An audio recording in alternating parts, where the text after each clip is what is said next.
am Lily. Today I'm going to read you the story, The Beast and the Bethany, from page 223 to page 245. Okay, let's read it. The final meal.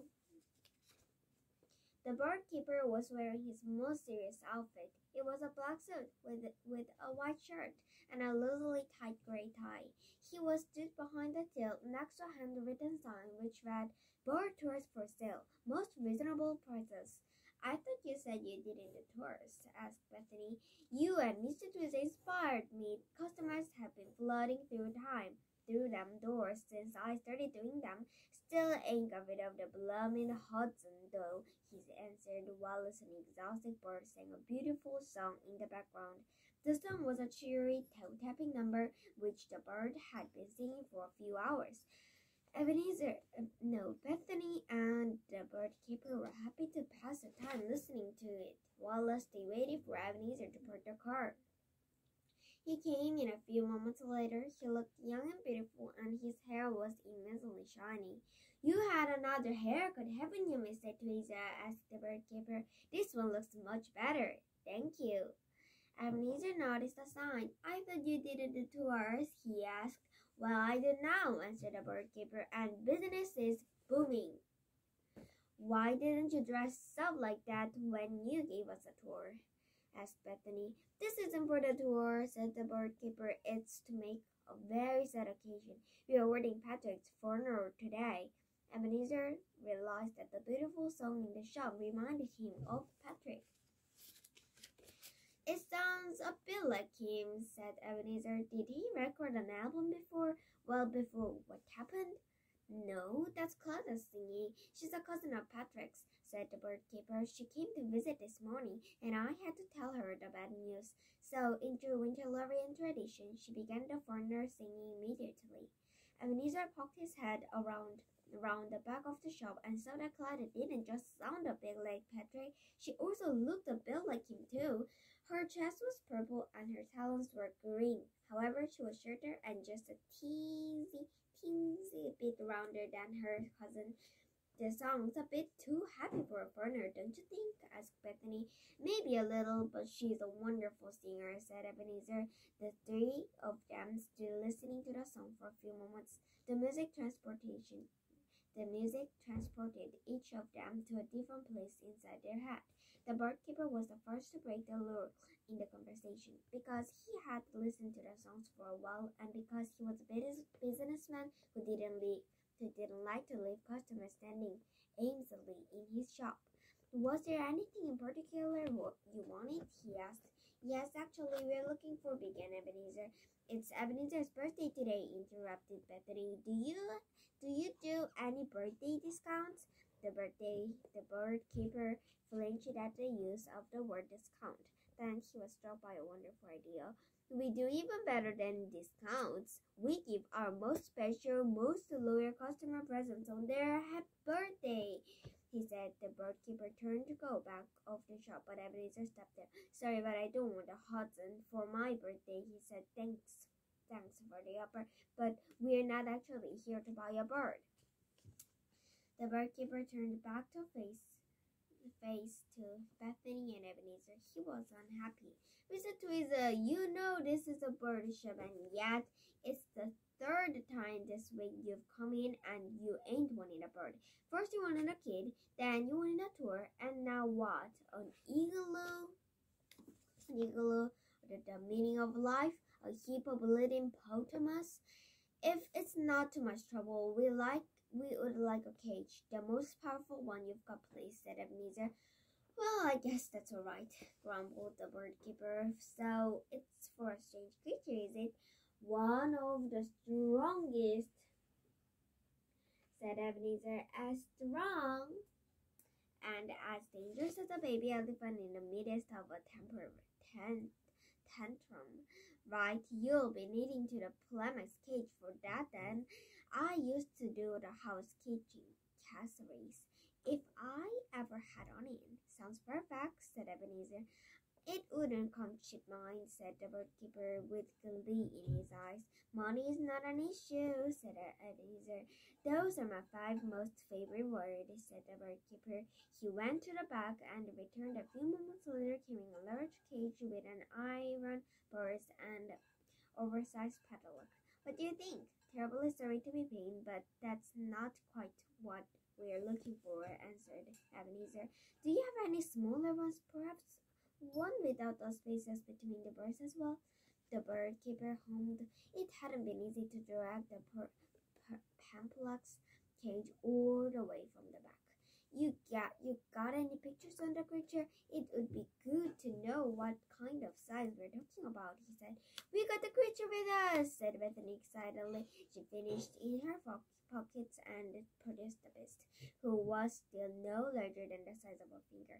The barkeeper was not amused. He was no great fan of practical jokes. Was not amused.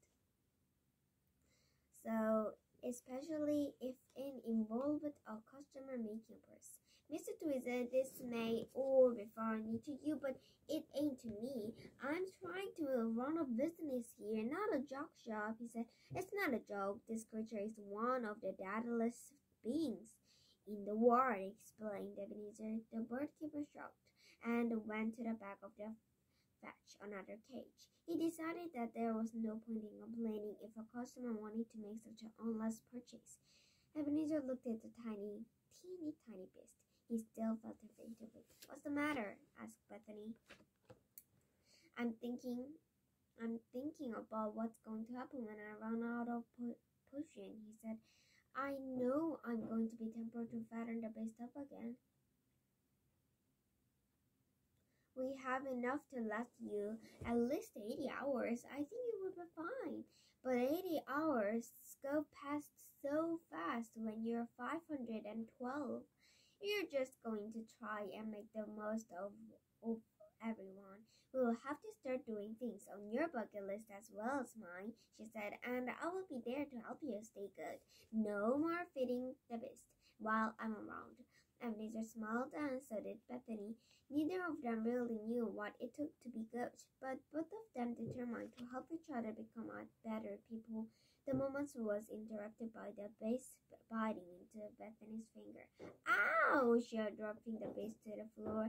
I'm bleeding. Oh, that does look a bit nasty, said Ebenezer. The beast grew, so that it was now the size of an even larger worm. The birdkeeper returned from the back of the bird shop and carrying a metal box pierced with air holes, which was no bigger than a matchbox. Do you have a plaster or a small bandage? Asked Ebenezer. This isn't a pharmacy, it's a bird shop, Ebenezer, Mr. Twizzler. How many blatant times do I have to tell you?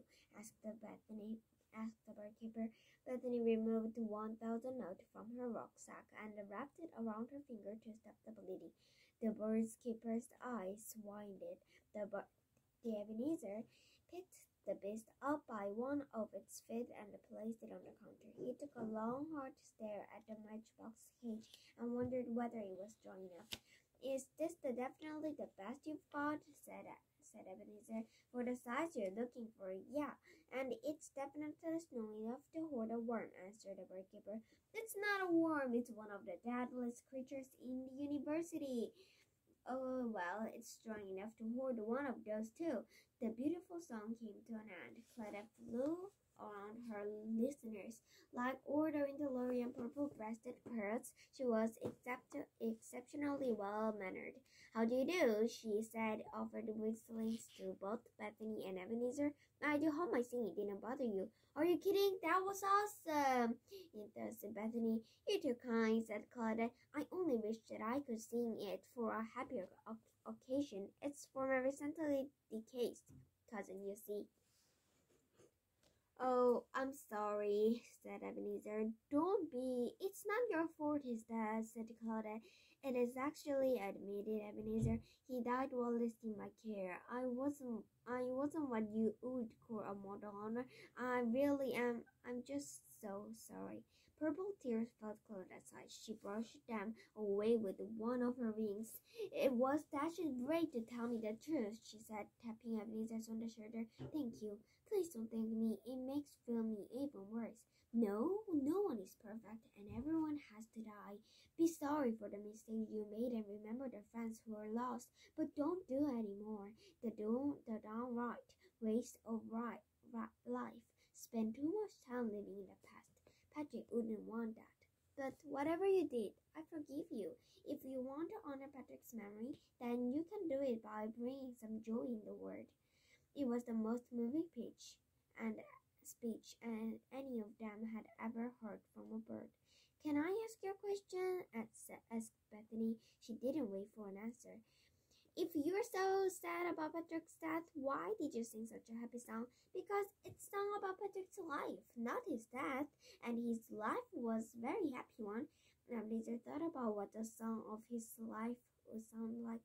It would certainly be very long, but there was no guarantee that it would be a happy or an interesting one. He vowed to try and change this by living the next 80 years and of his life in a far more interesting manner. Have you any plans for the afternoon? Asked Claudette. If not, I would love to sing you a few more songs from Patrick's life. That's a particular amusing tale from the time he went on tour as the warm-up act of ABBA. ABBA? If you'd like to hear it. Ebenezer and Bethany were staying at the orphanage while the ceilings were rebuilt, and whilst the replacement was being sent for Miss Fezziwick. They had made plans to celebrate Ebenezer's birthday by holding a grand luncheon with all the children, but Claudette's proposal sounded far more interesting. What a marvelous idea, said Ebenezer. Why don't you come back to the orphanage with us? You will have a much larger audience for you singing. Yeah, and my friend Jeffrey is upset with talking parrots, said Bethany. Enthusiastically. How wonderful, let's head there, right? Claudette was interrupted by her own sound stomach. It was sort of winning sound. Is that the beginning of the song? Asked Ebenezer. No, it's the beginning of a hunger, answered Claudette. Then, to the bird keeper, I don't suppose you have a snack or some model of thing I could nibble upon? No, I don't suppose I do, said the bird keeper.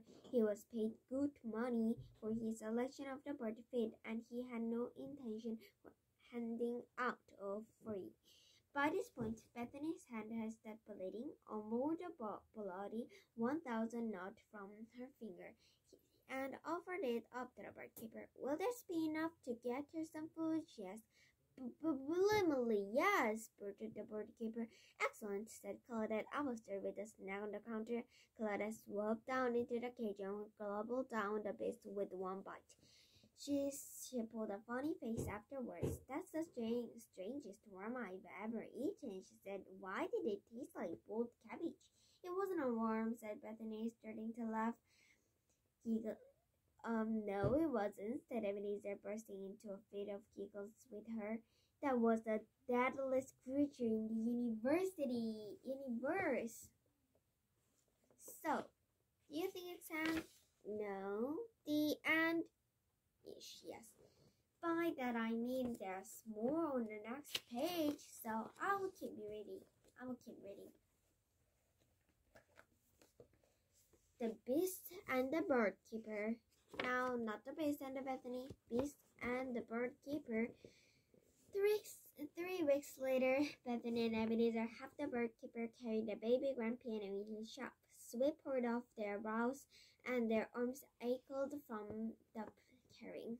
Put it by the counter. I want to be able to play for the customers when they come in, said the bird keeper. The bird keeper had brought an instrument and a few other things in a yard sale which Bethany and Ebenezer had held to raise funds for their orphanage.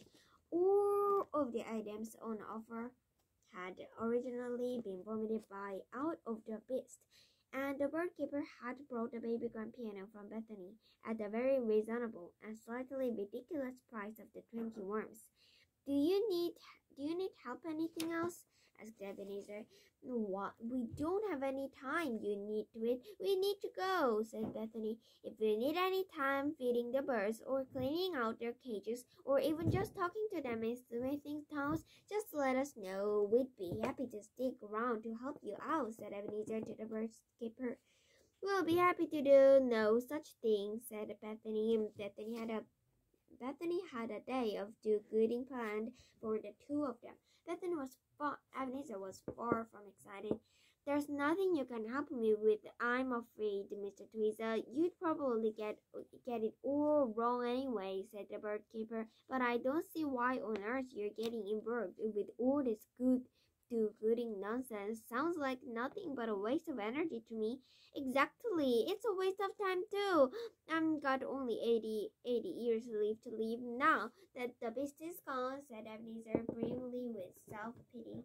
We've been through this already. 80 years is flipping loads, and we are gonna make sure with those years in a better way. Get in the car. I'm not arguing with you about this anymore, said Bethany. Bethany dragged Ebenezer out of the shop and into the car. The barkeeper was left with nothing but his birds for company. He took a seat at his brand-new piano. He hoped that his new purchase would help attract customers and bring joy to the birds. Unfortunately, the piano did neither of these things. The barkeeper was not a natural musician, and he had refused to take lessons because he thought it was a waste of money.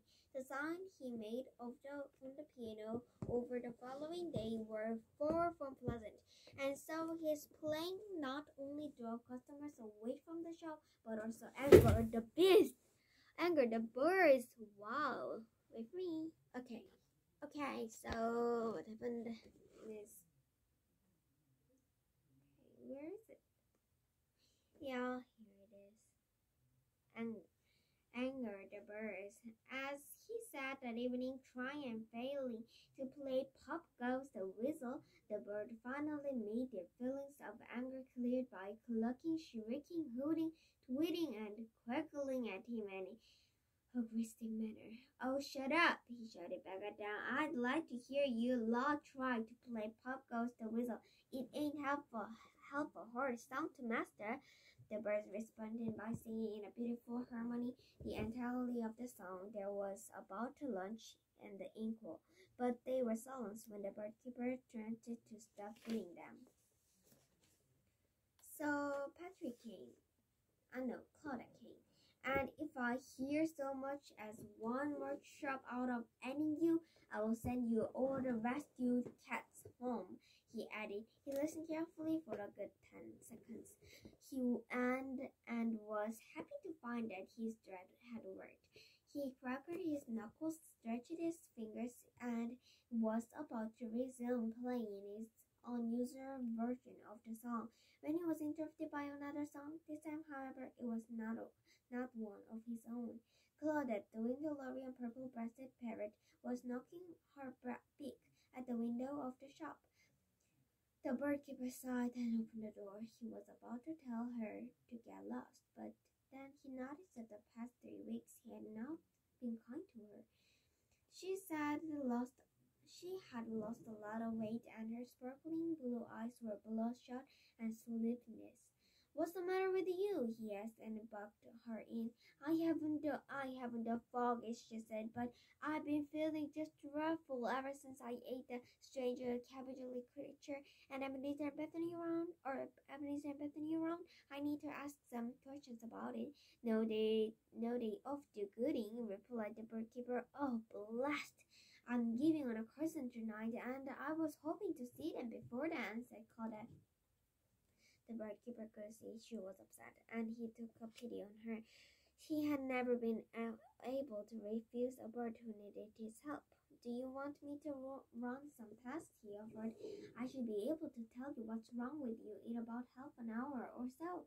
But after about a half hour or so, and a series of x-rays, bird tests, blood tests, the clock was big inspections.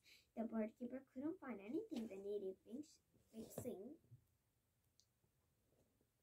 How said the bird keeper, or the tasker, saying that you are an incredibly healthy parrot. But I don't feel healthy, said Claudette. What do you feel? I feel hungry, and I don't understand it because I've been eating such a lot of food. The bird keeper looked at Claudette's belly. She certainly didn't look like someone who had eaten a lot of food. He looked back up to her face. For a brief moment, he could have sworn that one of sparkling blue eyes and turned back. I think you're gonna have to speak to Ebenezer and Bethany about this. I think they can tell you something about the creature you ate that I don't know.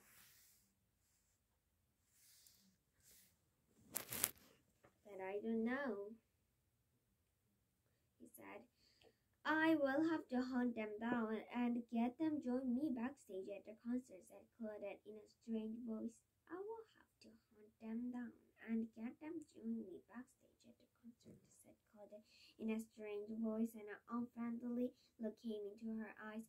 Can't wait to see Bethany again. Is everything okay? Claudette shook her head, and the strange voice and unfriendly look disappeared. Sorry about that. I felt a bit peculiarly for a moment. But yes, anyway, I must go. Thank you ever so much for your help. The bird keeper led Claudette back to the front door and held it open for her. She flew away. Her purple body disappeared into the night sky. But whilst the door was still open, something strange happened. The piano started playing a tune of its own. The song was far more horrid than Pop Goes the Weasel. Finish. It's done. That's the end of the Beast and the Bethany. But Ebenezer and Bethany had decided to turn good and throw the beast their lives. We'll see that goes, because you can't get rid of beasts that easily, and I'm feeling package. Bye!